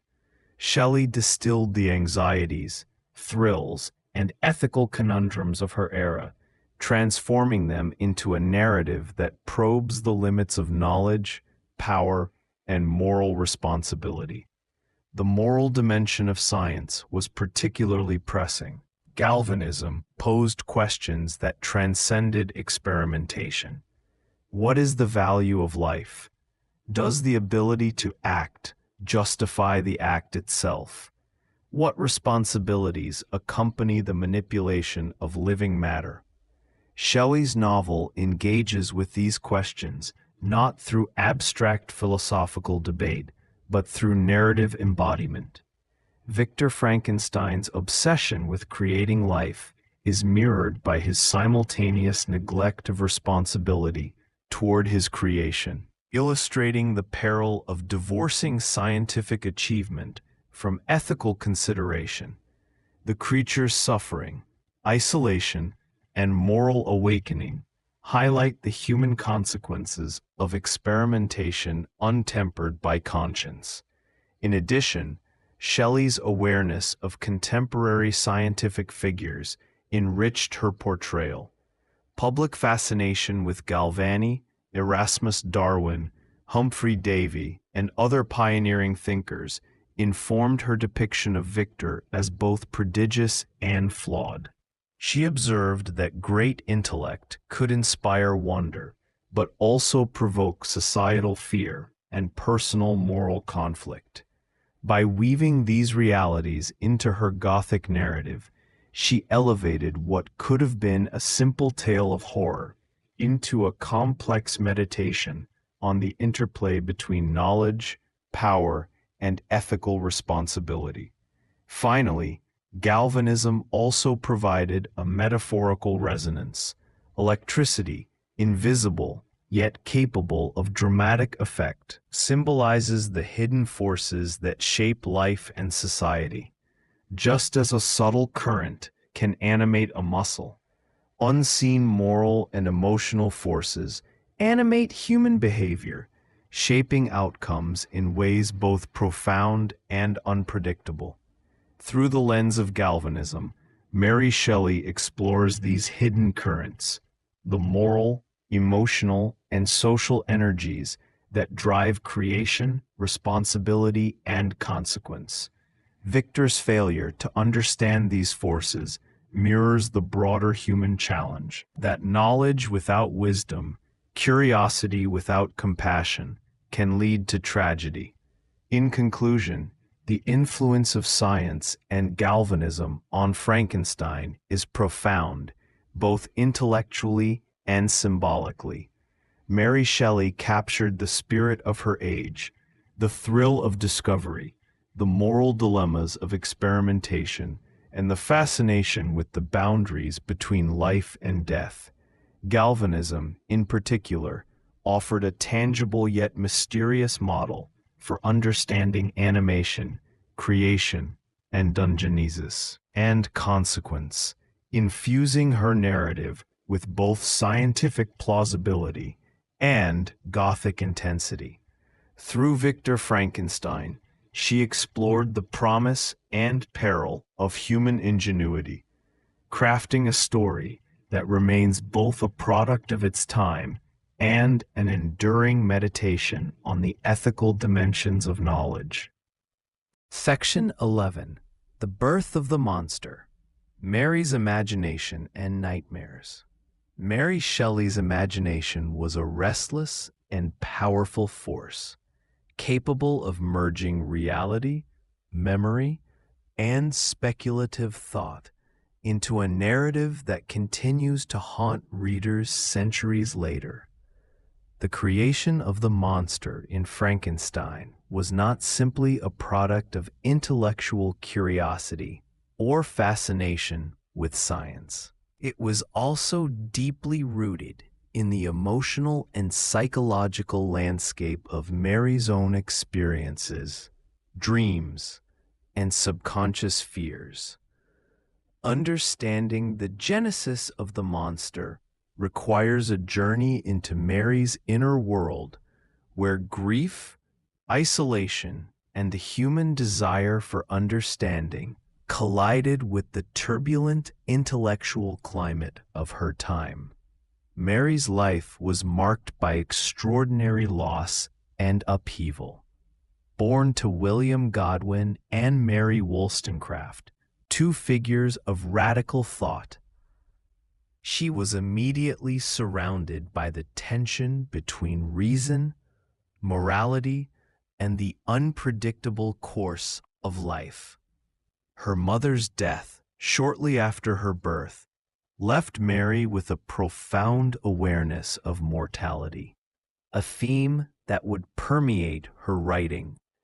Early encounters with death and illness sensitized her to the fragility of life, the unpredictable cruelty of fate, and the emotional vacuum left by those who vanish too soon. These experiences undoubtedly shaped her perception of human vulnerability, a theme that lies at the heart of the monster's creation. Mary's formative years were also colored by isolation. Her education was unconventional, combining intellectual rigor with a sense of emotional detachment from peers. Immersed in literature, philosophy, and political thought, she developed a mind that was curious, imaginative, and increasingly aware of the paradoxes of existence. Yet despite, or perhaps because of this intellectual engagement, Mary experienced a profound sense of loneliness. The figure of the monster, abandoned and misunderstood, can be seen as a projection of her own feelings of isolation, magnified through the lens of Gothic imagination. In creating a being both human and alien, she externalized her internal conflicts, giving shape to fears and desires that were deeply personal, yet universally resonant. The famous summer of 1816 at Lake Geneva with Percy Bysshe Shelley, Lord Byron, and other friends provided the immediate catalyst for Frankenstein. Confined indoors by relentless rain, the group engaged in conversations about life, death, and the emerging sciences of the age. Byron proposed a ghost story challenge, prompting each guest to create a tale of horror or supernatural intrigue. For Mary, this challenge tapped into her lifelong fascination with the boundaries between life and death, imagination and reality. It was during this period that the vision of the lifeless body, animated by electrical force, appeared in her mind, a vivid dream that she described as waking half the night to write down the images that haunted me. This nocturnal inspiration became the seed from which the monster would grow. Mary's creative process was deeply intertwined with her dreams and nightmares. She was particularly attuned to the phenomenon of visions, sudden, intense images that emerged without conscious planning. In the case of Frankenstein, these visions coalesced around the image of the corpse reanimated, a horrifying yet compelling spectacle. The terror and fascination of this vision was amplified by her awareness of contemporary scientific experiments, particularly galvanism. by merging her emotional and intellectual responses to grief, isolation, and scientific curiosity. Mary created a character whose existence was both uncanny and plausible, a being whose lifelike qualities challenged readers' assumptions about the nature of life itself. The psychological complexity of the monster reflects Mary's ability to blend horror with empathy. Unlike typical monsters of Gothic fiction, Frankenstein's creation is not inherently evil. Rather, it is a product of abandonment and misunderstanding. Its grotesque appearance elicits fear, yet its capacity for thought, emotion, and longing mirrors the human condition. This duality, horror intertwined with pathos, stems directly from Mary's imaginative sensibilities and her deep engagement with questions of moral responsibility. The act of creation, both in the novel and in her own writing process, becomes a meditation on the consequences of human ambition, the ethics of intervention, and the profound need for compassion. Mary's engagement with philosophical ideas further enriched the monster's development. She was aware of debates surrounding the nature of life, consciousness, and the moral implications of human knowledge.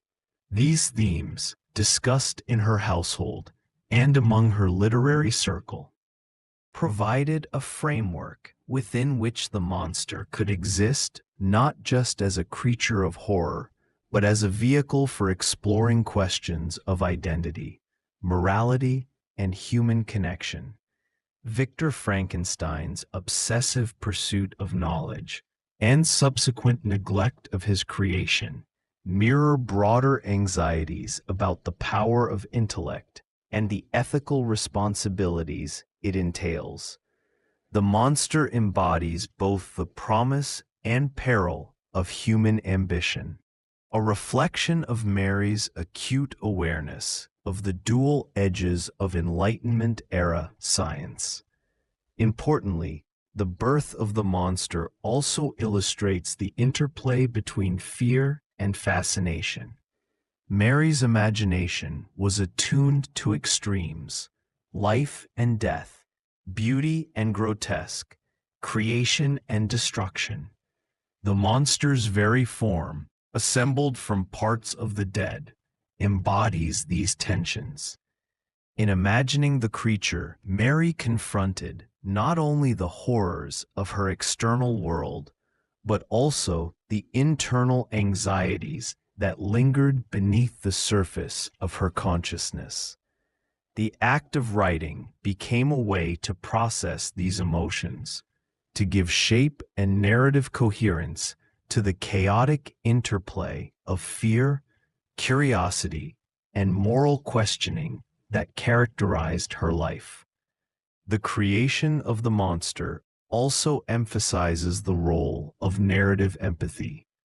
While initially horrifying, the creature gradually becomes a figure with whom readers can empathize, despite its alienation and moral failings. Mary's ability to elicit this empathy speaks to her profound understanding of human psychology and her awareness of the consequences of neglect and social rejection. In many ways, the monster is both a mirror and a warning.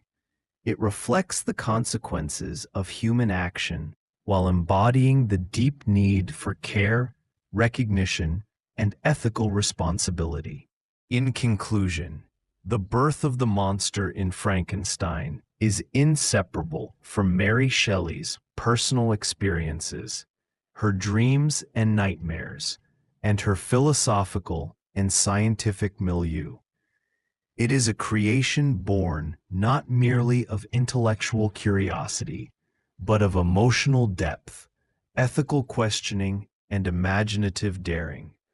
The monster stands as a testament to Mary's ability to transform the intimate textures of her own life into a narrative that resonates across time, exploring the complex interplay between creation, responsibility, and the human imagination.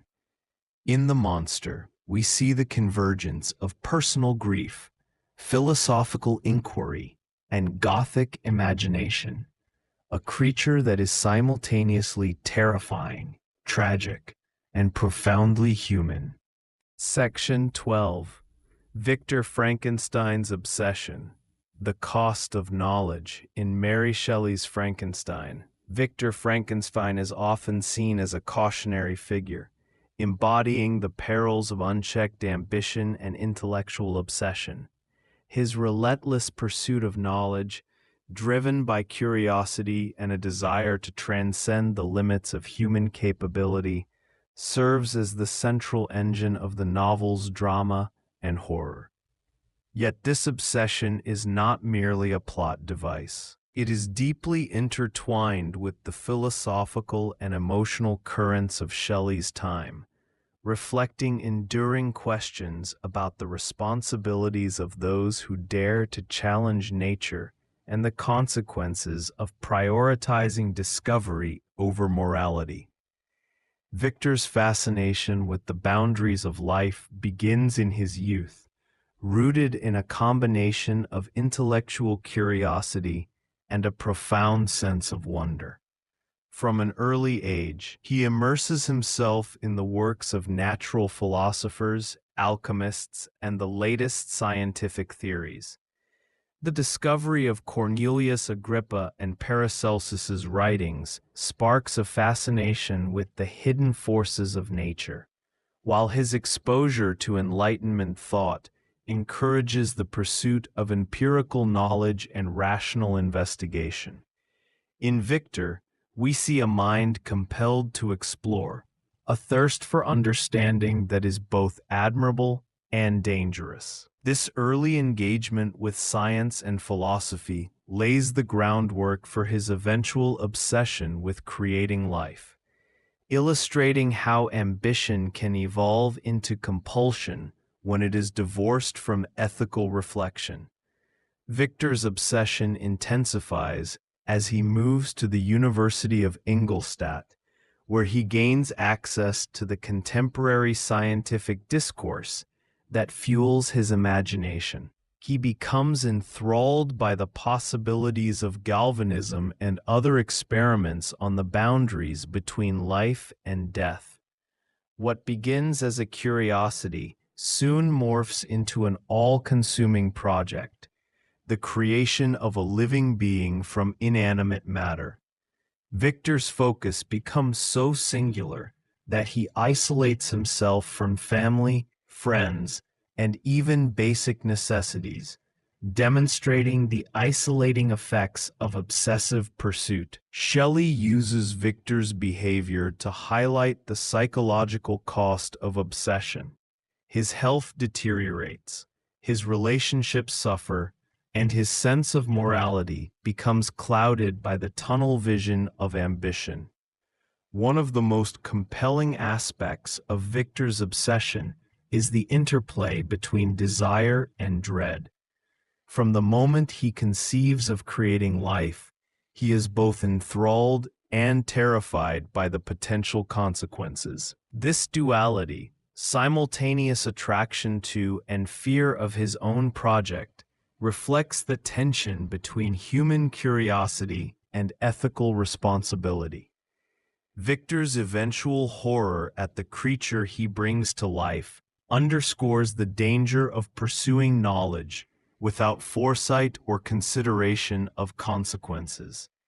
His reaction is emblematic of the broader anxieties of the early 19th century, a time when rapid scientific advancement challenged traditional moral frameworks and provoked questions about humanity's role in shaping nature. Victor's obsession also reveals itself in his relationship with time and perspective. Once the project begins, he becomes increasingly consumed, measuring days and nights by progress rather than by the rhythms of ordinary life. Shelley emphasizes how obsession can distort one's perception of reality. Victor is so absorbed in his experiments that he neglects his health, ignores the dangers of overwork, and becomes oblivious to the emotional needs of those around him. This intense focus, while facilitating remarkable scientific achievements, ultimately isolates him from the world and contributes to the moral and psychological deterioration that follows. A central consequence of Victor's obsession is the ethical vacuum it creates. By prioritizing discovery above all else, he fails to anticipate or accept responsibility for the repercussions of his work. The monster, abandoned and unloved, becomes both a literal and symbolic embodiment of the neglected consequences of unchecked ambition. Victor's obsessive pursuit blinds him to the humanity of his creation, illustrating how intellectual preoccupation can erode empathy and ethical judgment. Shelley's portrayal serves as a cautionary meditation on the cost of prioritizing achievement over moral responsibility, warning that knowledge without accountability can lead to tragedy not only for the individual, but for society at large. Shelley also uses Victor's obsession to explore themes of hubris and the limits of human power. Victor attempts to assume a godlike role by creating life, yet he lacks the foresight or wisdom to guide that creation responsibly. The resulting chaos, embodied in the monster's suffering and the deaths of those close to Victor, demonstrates the dangers inherent in attempting to surpass natural limits without understanding the full implications. In this sense, the novel aligns with classical cautionary narratives, echoing the warnings of Icarus and Prometheus. The desire to transcend human limitations can yield disastrous consequences if not tempered by prudence and ethical reflection. Interestingly, Victor's obsession is not entirely portrayed as villainous or wholly negative. Shelley allows readers to empathize with his intellectual passion, his drive to push boundaries, and his desire to achieve something extraordinary. This complexity creates a tension between admiration and criticism, forcing readers to confront their own ambivalence toward ambition and achievement. Victor embodies the human impulse to explore, discover, and innovate, a drive that has propelled civilization forward, while simultaneously illustrating the perils when such ambition becomes unmoored from moral and social considerations. Another dimension of Victor's obsession is its psychological intensity. Shelley delves into the ways in which prolonged focus on a singular goal can warp perception, heighten emotional sensitivity, and amplify fears.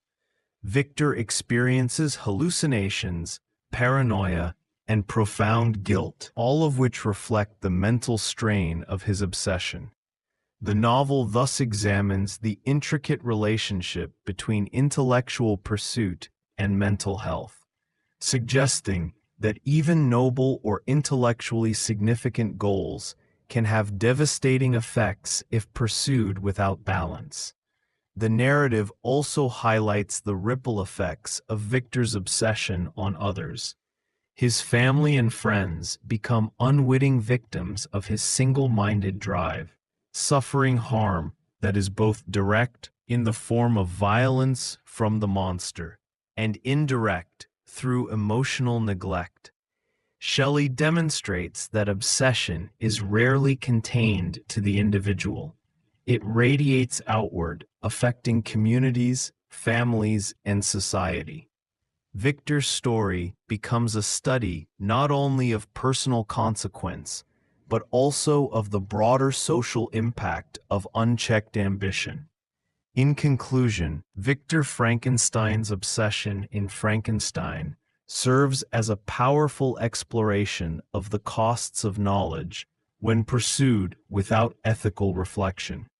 Shelley masterfully intertwines psychological, philosophical, and social dimensions, illustrating how curiosity can become compulsion, innovation can generate destruction, and ambition can produce both awe-inspiring achievement and catastrophic consequences. Through Victor's story, readers are invited to consider the delicate balance between the pursuit of knowledge and the responsibilities it entails, the interplay between human aspiration and moral accountability, and the enduring tension between creation and consequence. Victor's journey is both a personal tragedy and a timeless warning. The thirst for discovery, while a defining feature of humanity, must always be guided by foresight, compassion, and ethical consciousness. Section 13. The monster's quest for understanding, anger, loneliness, and the desire for connection. The creature that Victor Frankenstein brings to life is more than a product of science. It is a mirror reflecting the consequences of human ambition, the fragility of empathy, and the deep, aching need for social connection. From the moment of its creation, the monster experiences the world in raw, unfiltered terms: light, shadow, sound, and sensation. Yet it also quickly becomes aware of its isolation, its difference, and the horrifying judgment of those it encounters. Shelley's novel treats the monster not merely as a source of horror, but as a profoundly human figure, capable of thought, feeling, and moral contemplation, yet doomed by circumstances of its origin and Victor's neglect. Loneliness is the most immediate and powerful force shaping the creature's development. Despite its innate intelligence and capacity for emotion, the monster is universally shunned by humans, including its own creator. From townspeople who react with fear and violence, to Victor's refusal to accept responsibility for his creation, the monster is confronted with rejection at every turn. This profound isolation becomes a catalyst for both its self-education and its descent into anger. Shelley uses the monster's solitude to explore the psychological consequences of social deprivation. The pain of being unseen, unloved, and misunderstood is a driving force behind its actions, illustrating that empathy is not merely a human trait, but a fundamental need. The creature's quest for understanding begins with observation. It hides near a rural family, learning language, culture, and human relationships by watching and listening. Through these observations, it gains insight into joy, grief, and human interaction, gradually cultivating a moral and intellectual framework. Yet these lessons are bittersweet. The monster understands the richness of human experience, but is denied participation. The contrast between knowledge and lived experience intensifies its suffering, creating a profound existential tension. Shelley's narrative emphasizes that intelligence without inclusion can be a source of torment, showing that understanding alone is insufficient without belonging or compassion. Anger and bitterness gradually emerge as the monster grapples with repeated rejection. Its initial attempts to approach humans are met with violence, reinforcing the sense that the world is hostile to its existence. Shelley presents this transformation with subtlety. The monster is not born evil. It becomes vengeful only after enduring relentless cruelty. Its acts of retaliation, particularly against Victor's loved ones, are framed as responses to neglect and injustice. This portrayal challenges simplistic notions of morality, prompting readers to question whether monstrosity lies in appearance, intention, or the consequences of societal exclusion. Yet the monster story is not only one of despair, it is also a narrative of longing and desire for connection. Its plea to Victor for a companion, another being who can share in understanding and experience, reflects a universal need for empathy and companionship. The creature's eloquence and reasoning reveal a capacity for hope and moral reflection, even amid its suffering. Shelley's exploration of this need highlights the intersection of identity, recognition, and belonging. To be truly human is not merely to think or feel, but to be acknowledged and accepted by others. The dynamics between creator and creation are central to the monster's journey.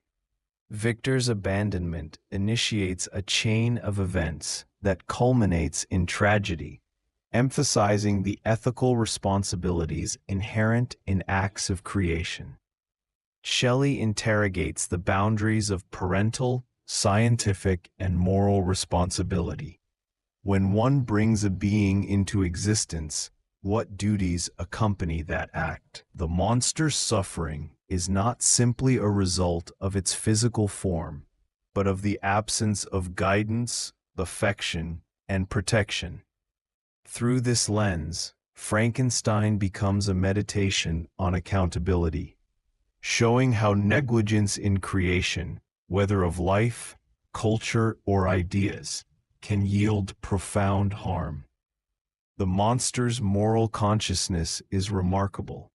Despite its anger, it demonstrates empathy and ethical reflection, particularly in its interactions with the DeLacy family. It aids them discreetly, providing firewood and food without expecting recognition.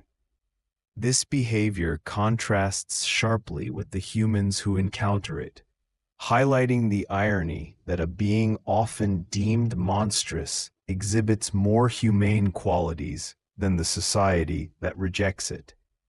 Shelley uses these contrasts to challenge assumptions about nature and nurture, suggesting that external circumstances can shape moral development as profoundly as innate disposition. Shelley also explores the theme of vengeance as both a destructive and an instructive force. The monster's retaliation against Victor is motivated by profound suffering, yet it also illuminates the consequences of obsession and neglect. Just as Victor's pursuit of knowledge isolates him, the monster's quest for justice isolates it further, creating a parallel structure of tragedy. Both creator and creation are trapped by their choices, bound by ambition, anger, and unmet needs. Shelley's narrative thus examines the cyclical nature of harm. Rejection begets suffering, which begets revenge, which begets further suffering. The eloquence of the monster's narrative is crucial to understanding its humanity. Shelley devotes substantial passages to the creature's reflections, giving voice to its inner life and inviting empathy. Readers witness its intelligence, emotional depth, and philosophical contemplation, gaining insight into the alienation that fuels its actions. This narrative strategy humanizes the monster, transforming it from a figure of fear into a tragic protagonist in its own right. The monster's voice reminds us that understanding and compassion can bridge even the most profound divides, but only if society chooses to acknowledge them. The final arc of the monster's story is one of resignation and reflection. After Victor's death, it declares its intention to leave humanity behind, journeying into the wilderness with the hope of ending its own life. This conclusion underscores the themes of isolation, accountability, and moral consequence. The monster's departure is both an acknowledgement of its own powerlessness and a reflection on the cumulative effects of neglect and cruelty. It is a somber meditation on the costs of ambition, the necessity of ethical responsibility, and the enduring human need for empathy. The story of Victor Frankenstein and his creation resonates across centuries as a timeless reflection on ambition, morality, and the profound human need for connection. Shelley's narrative transcends the boundaries of Gothic fiction, offering insights into psychology, ethics, and society. The monster, in its intelligence, eloquence, and suffering, embodies both the promise and peril of human creativity. It is a reminder that knowledge without compassion can yield devastation, that rejection and isolation can transform innocence into anger, and that the deepest horror often lies not in the supernatural, but in the failings of human empathy.